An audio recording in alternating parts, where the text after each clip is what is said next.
Assalamualaikum warahmatullahi wabarakatuh. Selamat pagi, Rifki di sini. Di video kali ini, saya akan membahas tentang digital video broadcasting menggunakan kabel.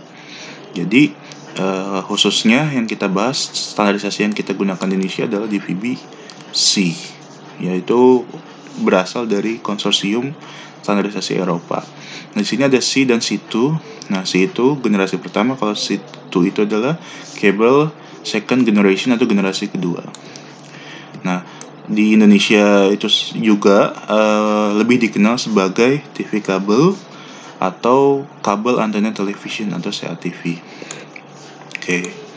Selanjutnya, garis besar di video kali ini kita akan bahas tentang definisi DVB-C, TV kabel dan CATV itu sendiri. Kemudian kita akan bahas TV kabel menggunakan koaksial, kemudian TV kabel menggunakan hybrid fiber koaksial.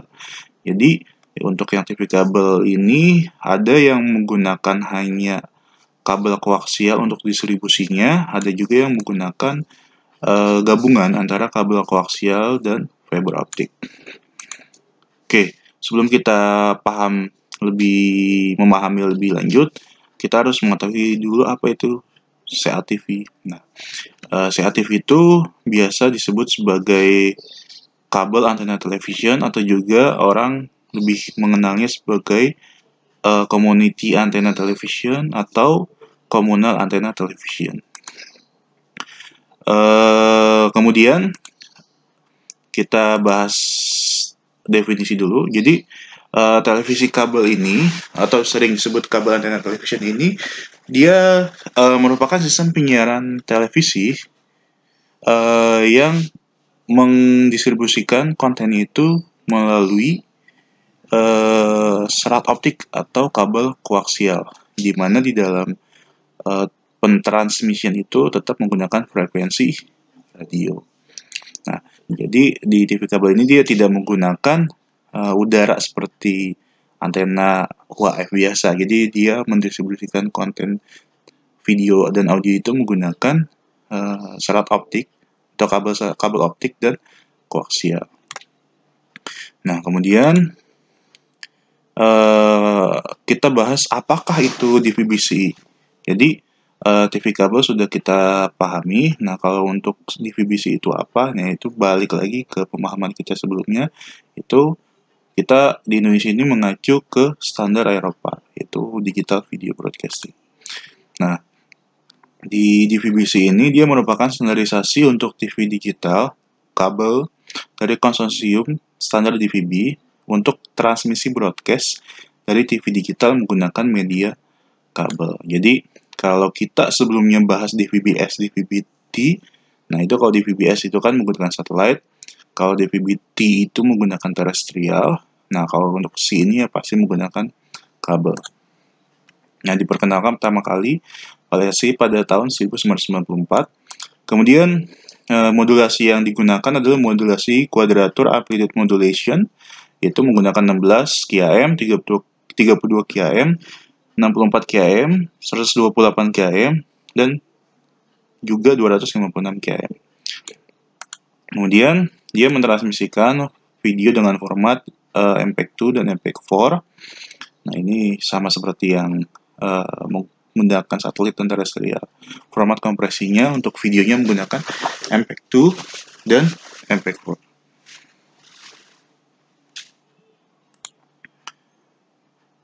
Oke, kita lanjutkan. Selanjutnya, apakah itu DVB-C itu? Yaitu tadi kan DVB-C generasi pertama, DVB-C itu merupakan generasi yang kedua. Nah, merupakan standarisasi untuk TV digital kabel. Nah, ini pengembangan dari DVB-C. Pertama kali diperkenalkan LC pada tahun 2008. Kemudian, yang disetujuinya itu, spesifikasi yang disetujuinya itu pada bulan April 2009. Selanjutnya, kalau misalnya di DVB-C atau DVB-C generasi pertama itu dia mendukung bitrate sampai 83,1 megabit per second pada saluran dengan bandwidth 8 MHz dan menggunakan modulasi 4096 GHz. Tapi kalau di perkembangan di VBC itu dia lebih tinggi bitrate-nya. Nah, pada pengembangan berikutnya dari DVB-C akan mendukung bitrate 97 megabit per second dan 110,8 megabit per second per saluran menggunakan modulasi 16384 kHz dan 65536 kHz. Jadi di sini pengembangan yang signifikan dapat kita lihat itu terkait dengan besaran bitrate yang digunakan. Jadi kalau misalnya bitrate-nya besar, maka otomatis kualitas tayangan yang akan diterima oleh pelanggan juga semakin baik dan lebih efisiensi terhadap saluran yang digunakan. Kemudian latar belakang adanya TV kabel ini yang pertama itu adanya kesulitan dalam menangkap siaran UHF atau VHF di beberapa wilayah, khususnya di daerah pegunungan atau lembah dan daerah dengan tingkat kepadatan bangunan yang tinggi. Jadi kalau misalnya di daerah tersebut, otomatis apabila menggunakan kabel antena biasa tidak dapat menerima sinyal. Makanya di situ, di wilayah tersebut harus menggunakan sistem distribusi TV kabel, di mana di situ ada VTN-nya, kemudian ada sistem distribusi sampai ke rumah-rumah tinggal di sekitar wilayah tersebut. Nah, kemudian latar belakang kedua, tidak semua saluran dapat diterima ketika menggunakan antena UHF biasa. Jadi, kalau misalnya di daerah tersebut bisa menerima sinyal UHF, tapi kualitas atau jumlah salurannya sedikit, otomatis harus menggunakan kabel dalam hal distribusi konten. Kemudian yang terakhir ya pastinya meningkatkan kualitas layanan TV, apalagi kabel yang digunakan adalah fiber optik. Oke. Kemudian metode jaringan TV kabel yang pertama adalah Smart TV atau Satellite Master Antenna Television. Nah, Smart TV ini juga biasa disebut sebagai Single Master Antenna Television. Nah, di sini Smart TV digunakan untuk menangkap sinyal-sinyal saluran televisi dan FM DBS untuk tempat-tempat seperti hotel, kemudian sekolah, kampus, rumah sakit, dan berbagai tempat umum lainnya. Di sini Smart TV ini digunakan untuk menerima dan menyiarkan kembali saluran televisi satelit di sepanjang tempat-tempat fasilitas umum tersebut. Nah, ada beberapa metode distribusi sinyal yang sering digunakan dalam Smart TV itu. Yang pertama yaitu menggunakan IP atau IPTV, kemudian menggunakan L-band Satellite TV Distribution. Kemudian yang kedua adalah metode yang kedua adalah CATV atau kabel antena television ya. Nah, ini yang akan kita bahas sekarang. Jadi dia itu ada dua yang hanya menggunakan kabel koaksial, dan dia yang kedua adalah menggunakan dua media, yaitu kabel koaksial dan fiber optik. Kemudian yang ketiga adalah Master Antenna Television atau MATV. Nah, kalau MATV ini sendiri, dia adalah sebuah sistem distribusi sinyal siaran televisi. Nah, sistem ini biasa dipasang pada satu gedung yang memiliki banyak kamar, seperti apartemen, hotel, rumah sakit, dan perkantoran. Selanjutnya, ada Smart TV IRS atau Satellite Master Antenna Television Integrated Reception System. Nah, kalau di sini IRS itu atau Integrated Reception System itu, jadi dia tidak menggunakan tidak menggunakan satelit di masing-masing pelanggan.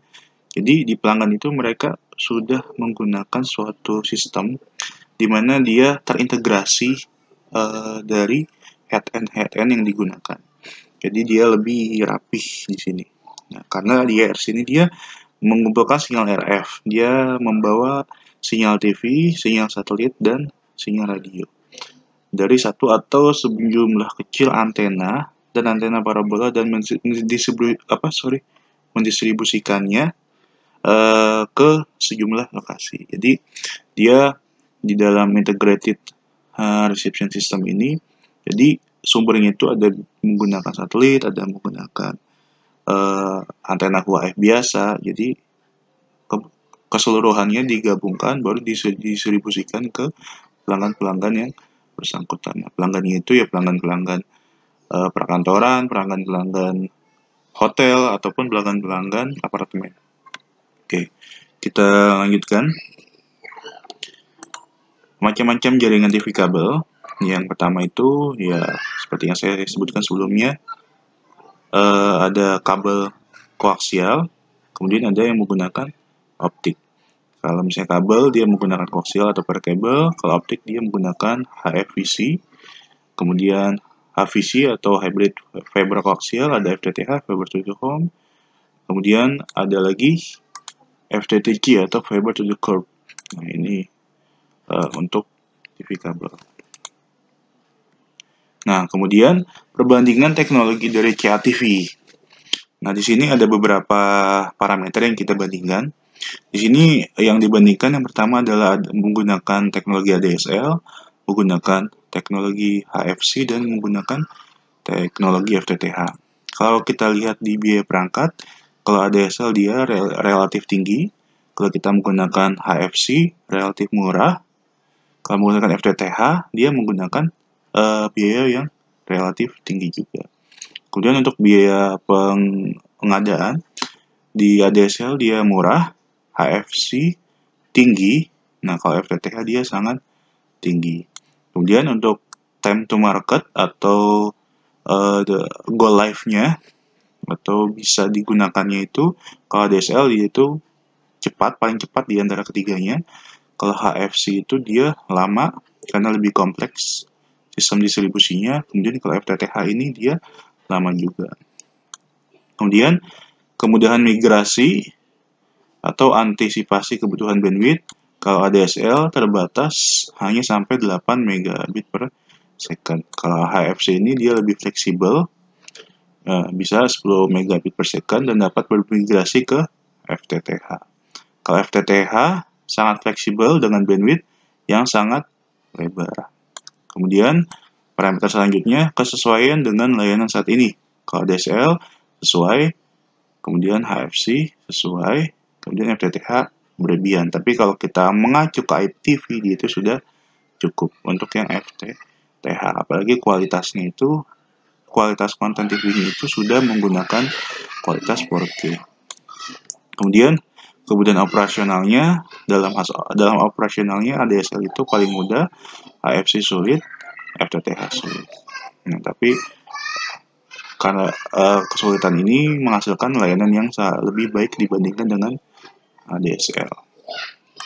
Kemudian di sini ada lagi, kita lihat parameter yang lain. Kalau misalnya kita lihat itemnya itu kemampuan mendukung layanan broadcast seperti TV kabel, nah untuk FTTH dan HFC sudah mendukung. Kemudian kemampuan mendukung layanan interaktif seperti VOD, jadi sudah dua arah.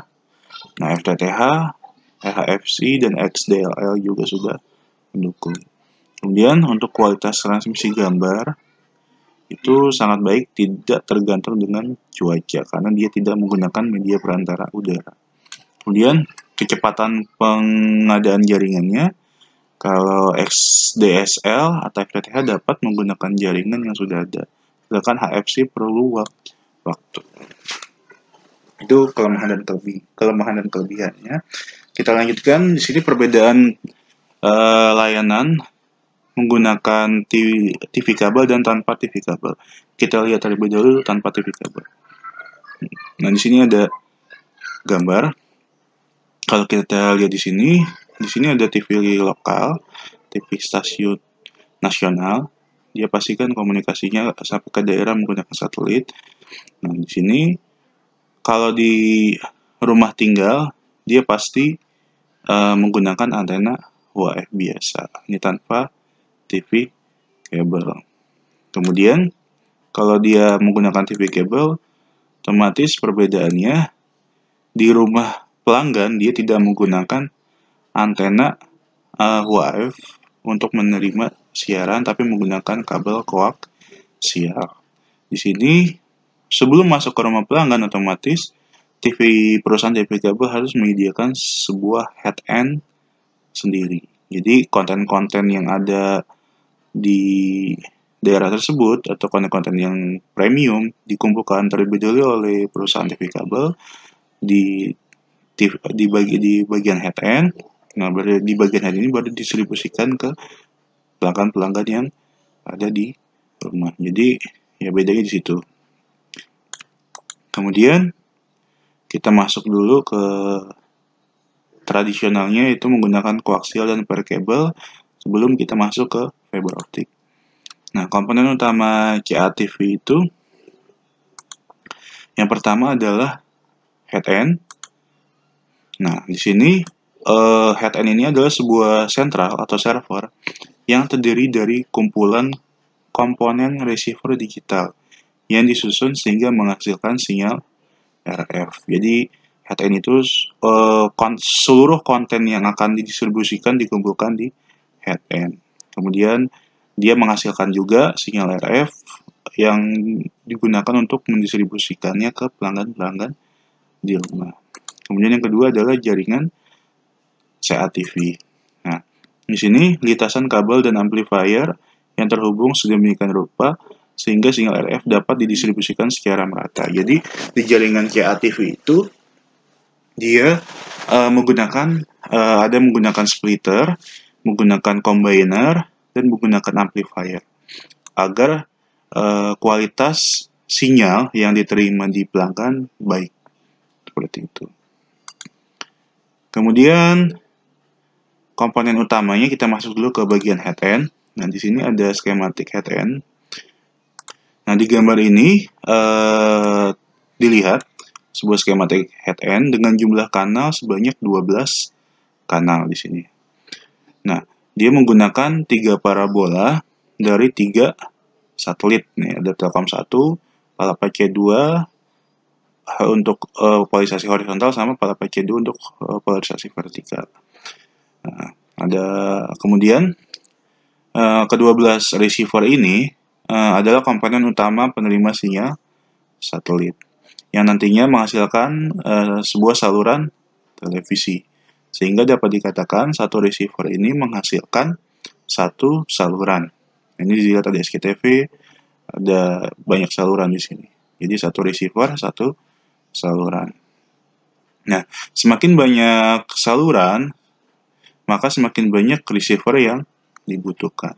Jadi seperti yang kita bahas di VB Satellite, jadi ada IRD atau integrated receiver decoder, di mana satu IRD atau satu receiver ini dia menerima satu saluran. Jadi dihubungkan ke antena parabola. Jadi sumbernya itu dari komunikasi satelit di situ. Oke. Kita lanjutkan masih di jaringan CATV. Ini kita bisa lihat. Nah, di sini jaringan yang ada gambar di sini dia ada jaringan CATV atau TV kabel yang sudah terhubung dari sebuah head end CATV dengan rumah-rumah yang ada di pelanggan. Jadi di sini ada sistem pendistribusinya. Nah, untuk sampai di rumah-rumah pelanggan ini pasti membutuhkan amplifier yang saling terhubung sedemikian rupa. Tentunya dia ukurannya juga sudah diatur, jadi ada perhitungannya juga, perhitungan link budgetnya juga. Oke. Jadi apabila ingin mendesain sebuah sistem distribusi ini, pastinya harus melakukan perencanaan jaringan kabel TV, koaksial, dan pair cable. Kemudian selanjutnya masih di jaringan CATV. Di gambar ini adalah sebuah catu daya dari sebuah jaringan televisi.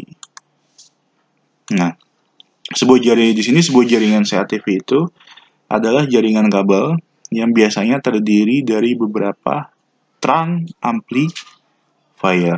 Nah, di sini ada trunk amplifier. Nah, yang tersusun secara seri dan beberapa line amplifier yang membagi kekuatan sinyal yang sama kepada semua pelanggan. Jadi semua pelanggan itu mendapatkan kualitas sinyal yang sama. Jadi harus mengacu ke standarisasi TV kabel tersebut.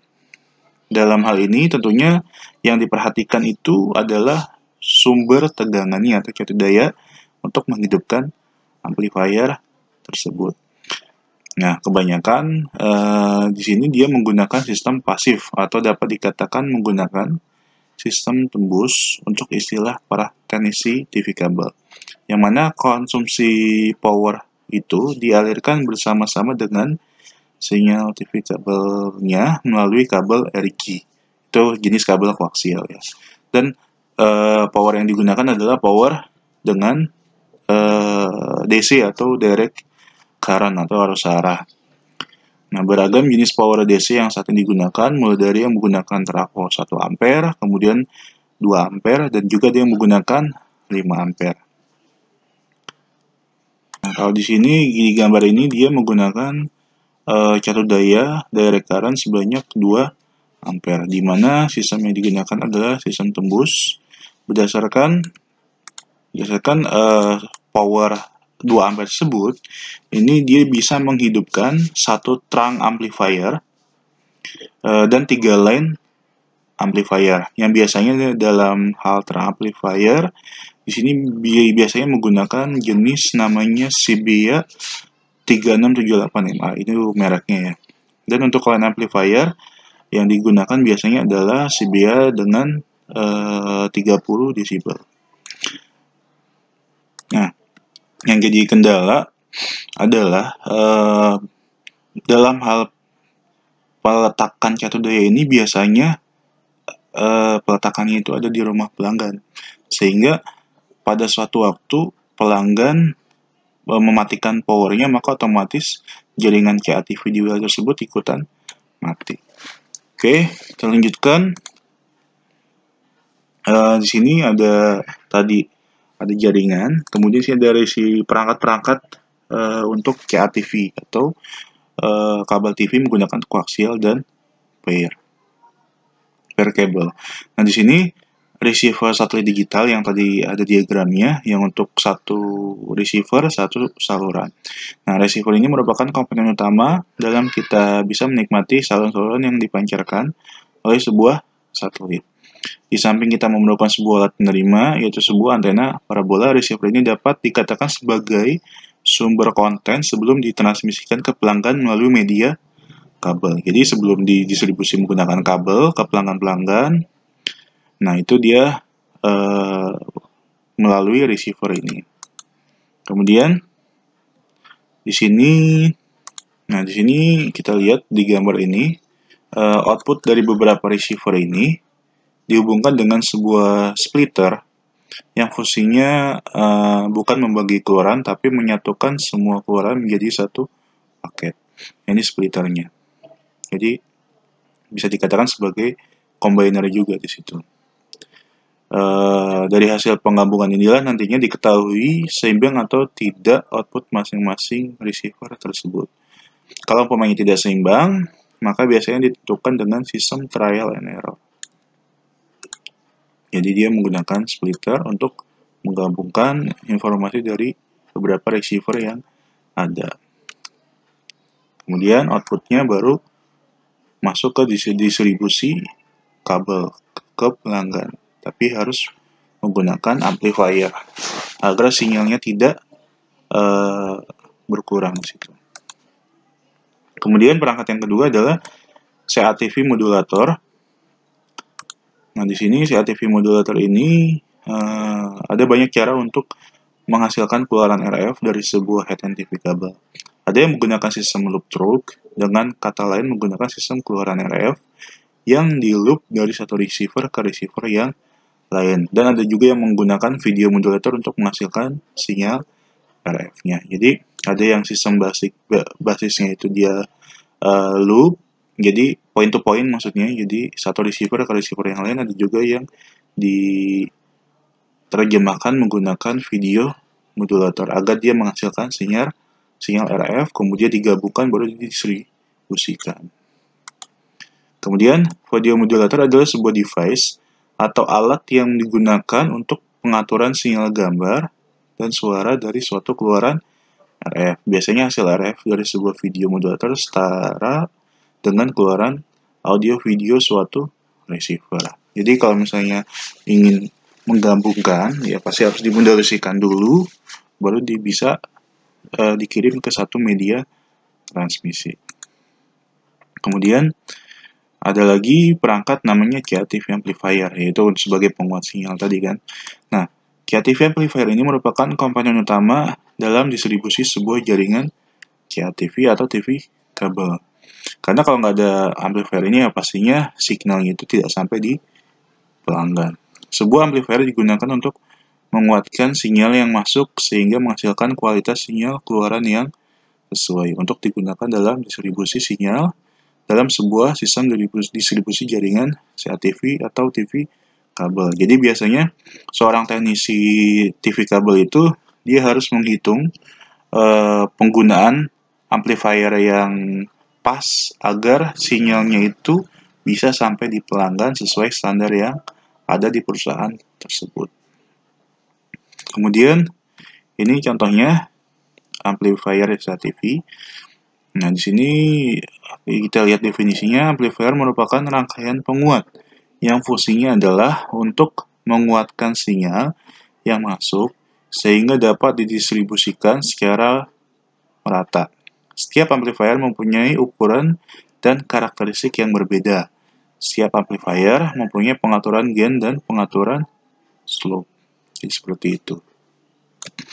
Oke, selanjutnya kriteria penggunaan amplifier pada kabel TV. Jadi penggunaan amplifier itu nggak sembarangan, dia mempunyai kriteria. Yang pertama, jarak masing-masing amplifier harus terukur dengan tepat. Nah, maksudnya di sini jarak antar amplifier satu dengan amplifier yang lainnya harus memenuhi ukuran dB yang ideal.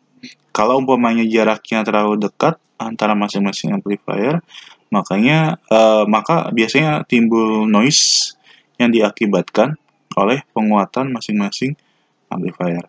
Demikian juga bila jarak amplifier terlalu jauh, maka akan timbul noise juga yang berpengaruh pada kualitas jaringan QATV atau TV kabel. Kemudian yang kedua adalah penentuan ukuran C2N yang harus tepat dan ideal. Di sini untuk mengetahui kualitas C2N sebuah amplifier bisa diukur dengan menggunakan alat yang disebut sebagai dB meter. Nah, di C2N ini adalah sebuah carrier per noise. Jadi definisinya adalah carrier per noise, yang artinya noise yang dibawa oleh sebuah sinyal input dalam kabel TV kabel itu sendiri. Kemudian yang ketiga adalah konsumsi power yang dibutuhkan. Jadi perhitungan powernya juga harus sesuai dengan spek yang ada di amplifier. Kemudian, nah di sini ya tadi untuk mengetahui kualitas itu ya sebuah amplifier bisa menggunakan dB meter. Nah, kriteria dari amplifier biasanya mempunyai kriteria sebagai berikut. Nah, itu frekuensi. Yang pertama frekuensi range itu 45 sampai 862 untuk frekuensi VHF dan UHF. Kemudian gain itu 30 sampai 40. Flatness in band-nya kira-kira 0,75 dB. Gain adjustment range-nya 0 sampai 20 dB. Slope adjustment range-nya 0 sampai 18. Return loss-nya lebih besar dari 10 dB. Power supply-nya ya pasti menggunakan AC 220 watt. Kemudian power consumption-nya itu 12 sampai 20 watt. Ini spek dari CATV amplifier itu. Kemudian ada lagi CATV combiner atau yang kita sebut tadi sebagai splitter juga di situ. Splitter yang ditugaskan untuk menggabungkan semua input. Nah, di sini combiner adalah komponen terpenting dalam sebuah server CATV. Sebenarnya sebuah combiner ini hampir sama dengan switch hub pada jaringan LAN, di mana fungsinya adalah menampung semua masukan baik dari receiver maupun dari modulator menjadi satu paket keluaran RF yang nantinya akan disebarkan ke jaringan CATV dan TV kabel. Nah, ini contohnya, gambarnya seperti ini. Nah, combiner dari kata awal combine adalah sebuah device yang mengumpulkan semua keluaran RF dari semua modulator menjadi satu keluaran RF. Jadi input RF-nya banyak menjadi satu keluaran RF. Sebuah combiner ini dapat juga berupa sebuah splitter. Jadi seperti itu. Jadi dari dua input jadi satu input, atau bisa sebagai membagi dari satu input menjadi dua output atau splitter. Kemudian di sini contoh yang saya jelaskan tadi juga, jadi ada beberapa receiver. Nah, beberapa receiver ini dia digabungkan menggunakan combiner. Nah, agar menghasilkan satu output yang berisi keseluruhan informasi yang ada di receiver tersebut. Baru didistribusikan ke pelanggan. Nah, seperti komponen CATV lain yang combiner ini mempunyai dB loss-nya itu berkisar 8-12 desibel. Nah, di sini jaringan CATV menggunakan media kabel, baik kabel RG maupun kabel fiber optik yang tentunya mempunyai fungsi dan karakteristik yang berbeda. Tapi kalau full koaksial ya, tadi kita bahas dengan full koaksial dan per kabel. Kalau sudah menggunakan fiber optik, sudah masuk ke HFC atau hybrid fiber koaksial. Jaringan CATV yang menggunakan kabel RG adalah yang sangat banyak digunakan di jaringan CATV yang ada di kota-kota kecil. Nah, kabel yang digunakan untuk kabel koaksialnya itu jenisnya adalah RG6 dan RG11 yang impedansinya itu adalah 75 ohm. Untuk menggunakan kabel RG kebanyakan adalah sistem single set transport paket, yaitu hanya komunikasi satu arah. Ini kalau kabel RG dia hanya untuk satu arah. Nah, sedangkan berkembang selanjutnya itu menggunakan kabel fiber. Nah, ini sudah dua arah. Artinya semua jaringan CATV ini menggunakan kabel fiber ini pastinya banyak berhubungan dengan tambahan aplikasi, yaitu komunikasi data, karena sudah dua arah, baik di internet maupun game online, atau istilahnya disebut sebagai broadband. Jadi nggak hanya TV aja, jadi kalau sudah bisa pakai fiber optik, kita bisa internet di situ. Kemudian, nah, jaringan CATV kebanyakan adalah sebuah jaringan yang memadukan semua sistem topologi dari LAN yang ada pada jaringan komputer seperti STAR. Ini topologi yang digunakan di jaringan CATV, tapi dia tidak hanya menggunakan satu topologi, dia merupakan gabungan dari penggunaan topologi, jadi lebih kompleks di situ. Kemudian dari sebuah headend CATV, jaringan yang keluar adalah menggunakan sistem STAR, yang artinya output sebuah headend atau server pasti mempunyai minimal dua keluaran, yaitu kanan dan kiri. Sedangkan jaringan distribusinya kebanyakan adalah bus dan token ring. Jadi kalau kita lihat di sini, kalau dia dari headend CATV-nya, jaringan yang keluar dari headend itu dia biasanya menggunakan topologi STAR, tapi untuk distribusi sampai ke pelanggan itu dia yang digunakan biasanya adalah topologi bus dan token ring. Nah, sebuah jaringan CATV ini memerlukan apa yang dinamakan dengan amplifier, yang fungsinya adalah menguatkan sinyal keluaran sehingga dapat terdistribusi dengan sempurna. Biasanya setiap amplifier dipasang pada titik-titik dengan ketentuan jarak yang sudah ada. Nah, barulah sinyal dapat didistribusikan ke rumah-rumah. Jadi seperti itu. Jadi penting untuk amplifier di jaringan CATV yang koaksial dan per kabel. Kemudian di sini ada contoh sistem distribusi jaringannya. Nah, kita lihat di sini. Nah, seperti kalian bisa lihat di sini, sistem distribusi jaringan CATV di sini menggunakan terang amplifier, jenisnya Sibia XX30MZ. Jadi kontennya itu ya pasti dari headend CATV-nya, pastinya dipunyai oleh perusahaan TV kabelnya. Kemudian di sini masuk ke perangkat terang amplifier. Nah, di sini yang tadinya 80 dB menjadi 118 dB. Baru dimasukkan ke splitter outdoor. Jadi dibagi menjadi dua bagian. Yang satu untuk wilayah distribusi pelanggan bagian A, kemudian yang satu lagi untuk distribusi pelanggan bagian B. Nah, di pelanggan juga dia menggunakan line amplifier juga. Nah, di sini kita lihat ada perhitungan desibelnya. Di sini 118 masuk ke splitter menjadi 114. Nah, sampai di wilayah pelanggan menjadi 89 dB. Otomatis dia menggunakan penguatan lagi. Nah, sampai dia outputnya menjadi 119 lagi. Nah, baru didistribusikan ke pelanggan. Nah, untuk spek yang ada di pelanggan itu, dia rata-rata itu dia harus bisa sampai di 40 dB. Jadi masuk ke sini 70 dB, ditransmisikan ke amplifier yang lain atau splitter yang lain, dia harus menggunakan standarisasi ya 40 dB di sini. Jadi harus sesuai standar. Oke, sama juga di bagian bawah. Nah, itu menggunakan amplifier juga. Kemudian menggunakan terang amplifier, di pelanggan menggunakan line amplifier. Seperti itu. Nah, itu sistem distribusinya. Ini hanya untuk yang kabel koaksial. Nah, di sini untuk bagian head end-nya. Di bagian head end itu ya dia menggunakan receiver atau IRD. Nah, kontennya itu dari antena parabola. Ya pastinya si sebuah TV kabel itu harus bekerja sama dengan content provider. Misalnya Fox Movies, beIN Sport, dan lain sebagainya. Nah, untuk menerima konten itu pasti menggunakan parabola. Baru diolah, baru didistribusikan ke pelanggan menggunakan perangkat-perangkat seperti ini. IRD, ada video modulator.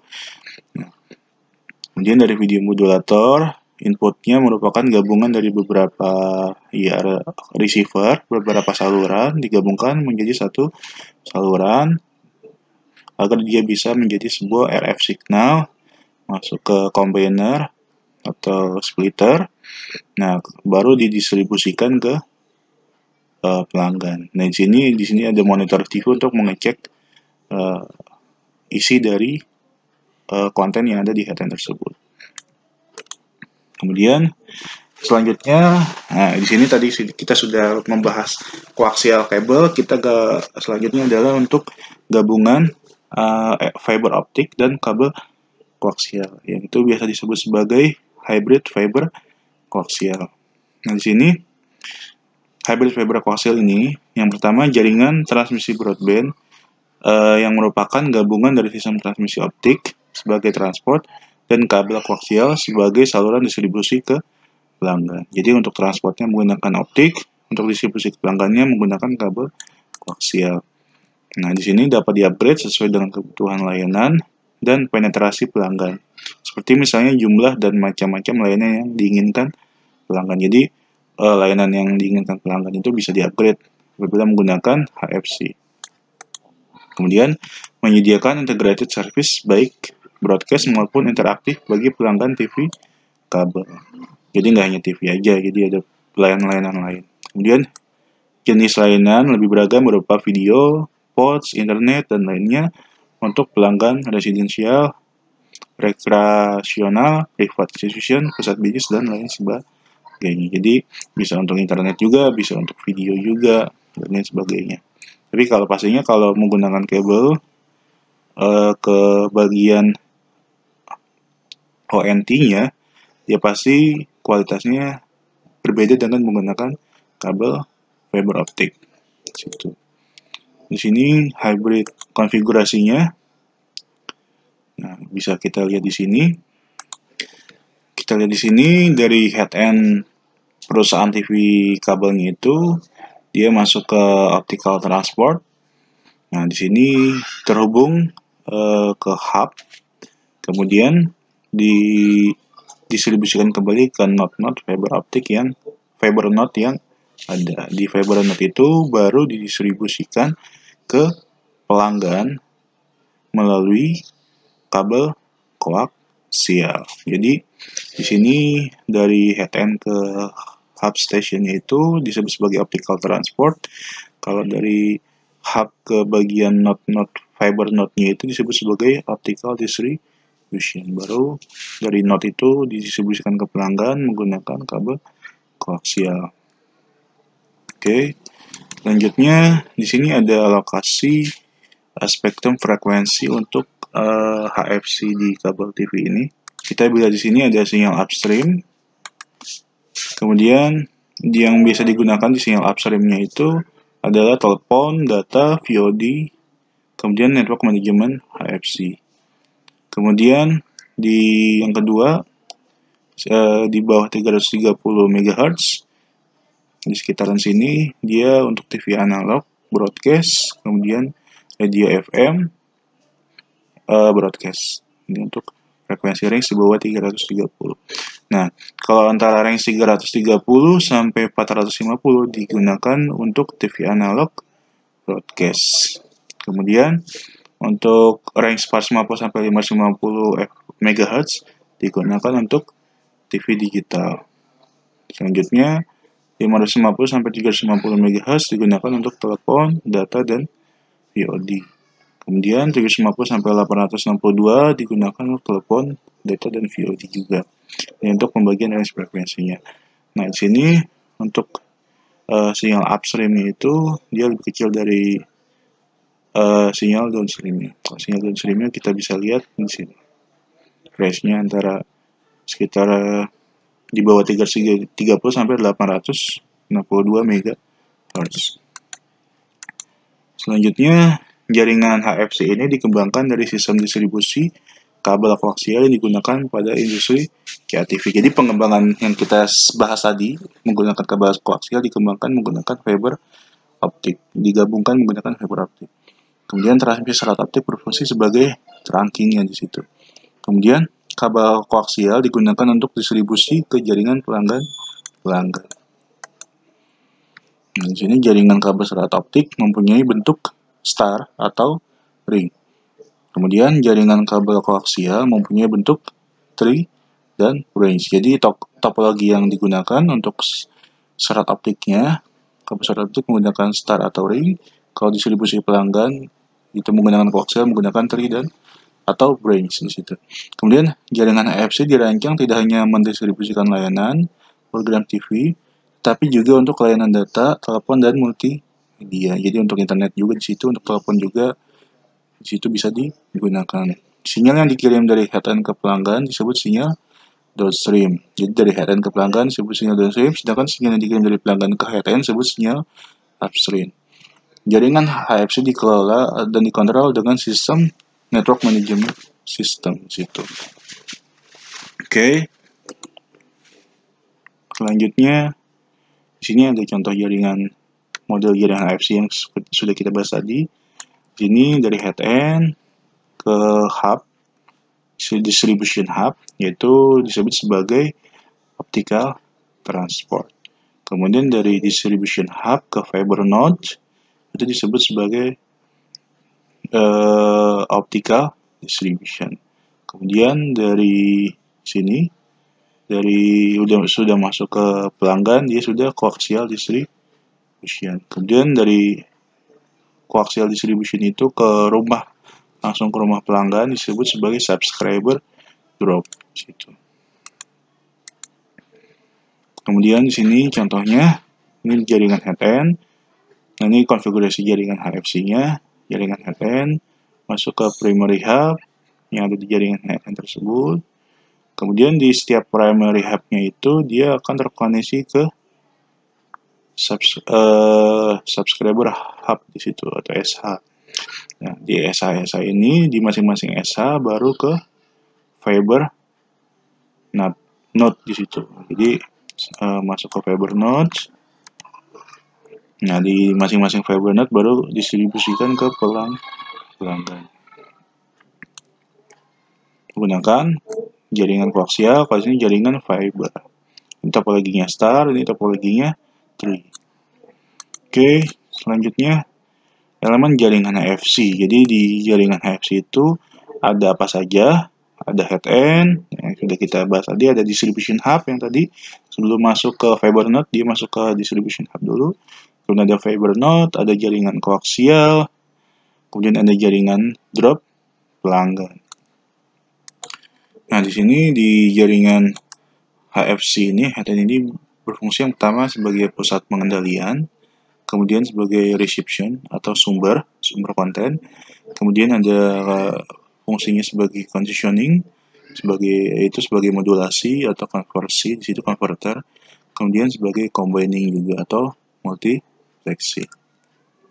Kemudian di HTN ini dia komponennya itu perangkatnya yang pertama ada antena parabola dan ada LNBC, kemudian ada divider atau splitter, kemudian ada satelit receiver, kemudian ada modulator, ada combiner juga, kemudian ada kabel router, ada kabel telepon, kemudian ada juga optoelektronik. Kemudian kita masuk ke kedua itu distribution hub. Nah, kalau di distribution hub itu dia berfungsi untuk mendistribusikan signal ke beberapa lokasi dengan media fiber optik. Nah, untuk jaringan HFC yang kecil cukup dengan menggunakan satu atau dua distribution hub. Sedangkan apabila skala besar HFC-nya, dia distribution hub itu dibagi menjadi dua, yaitu main hub atau MH dan sub hub atau SH. Seperti itu. Nah, di dalam distribution hub ini, di dalam distribution hub signal ini yang datang dikuatkan atau dipecah atau di splitter dengan level yang diisyaratkan dengan ODN. Nah, di dalam distribution hub terdapat penerima optik, electrical splitter, kemudian ada driver amplifier dan optical amplifier.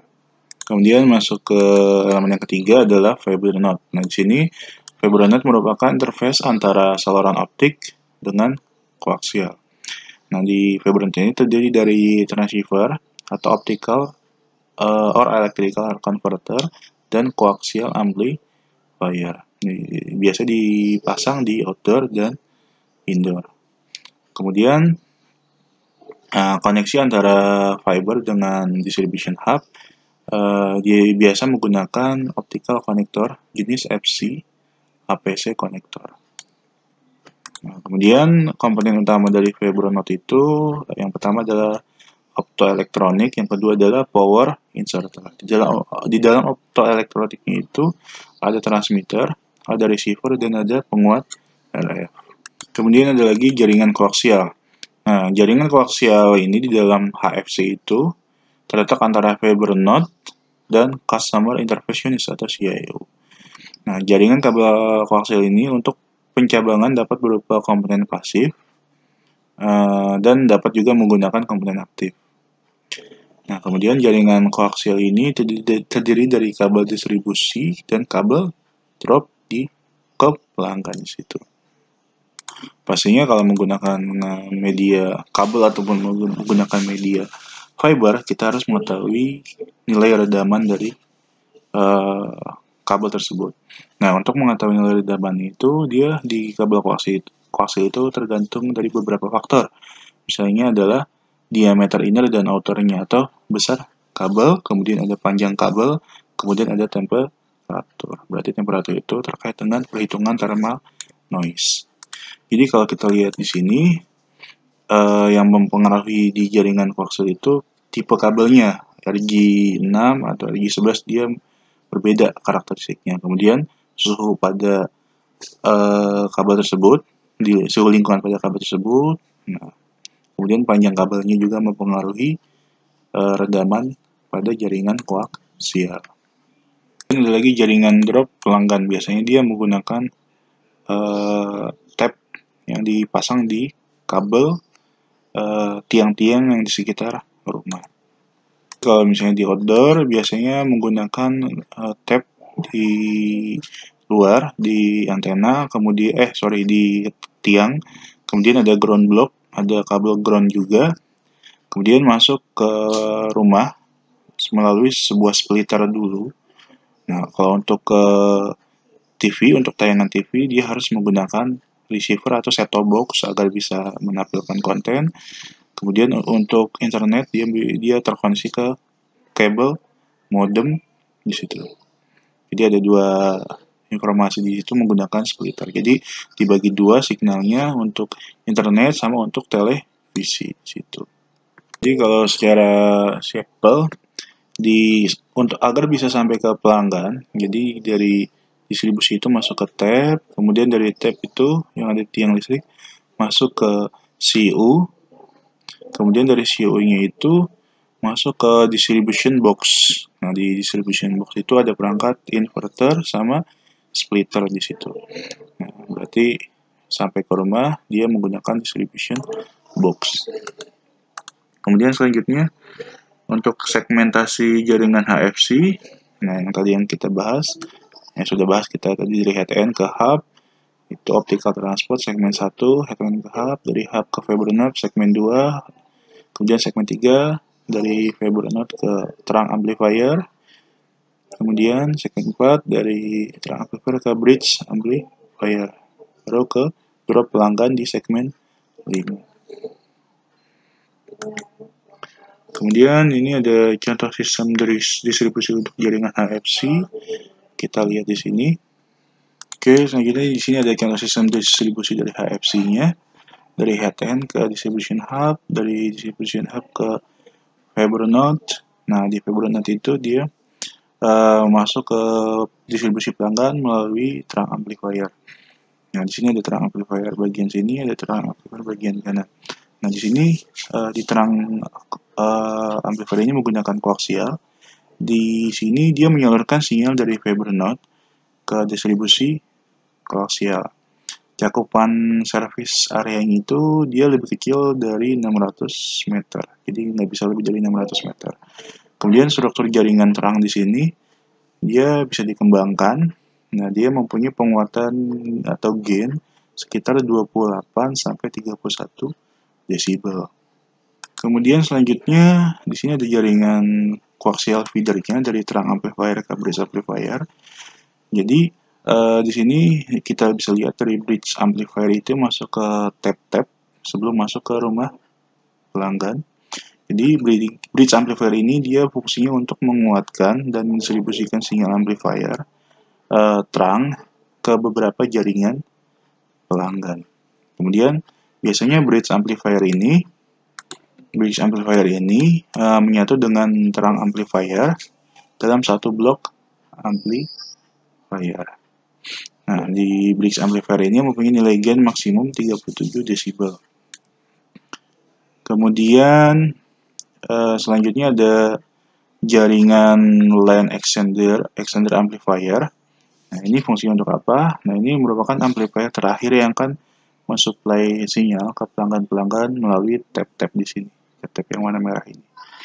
Nah, amplifier line extender ini biasanya tipenya sama dengan amplifier bridge. Dia mempunyai nilai output level yang besar gain itu maksimum 35 desibel. Jadi dari sini, dari amplifier line extender, kemudian ke bridge amplifier, kemudian di-extend lagi ke rumah-rumah pelanggan. Kemudian dari sini sampai ke pelanggannya itu dia masuk ke melalui tab. Nah, di sini menghubungkan terminal pelanggan dengan sistem feedernya. Di sini dibagi menjadi dua, ada outside wiring, kemudian ada inside wiring. Itu di rumah pelanggan inside, di luar disebut outside wiring. Oke, seperti itu. Oke, cukup itu yang bisa saya sampaikan terkait TV kabel. Terima kasih atas waktu dan perhatiannya. Assalamualaikum warahmatullahi wabarakatuh.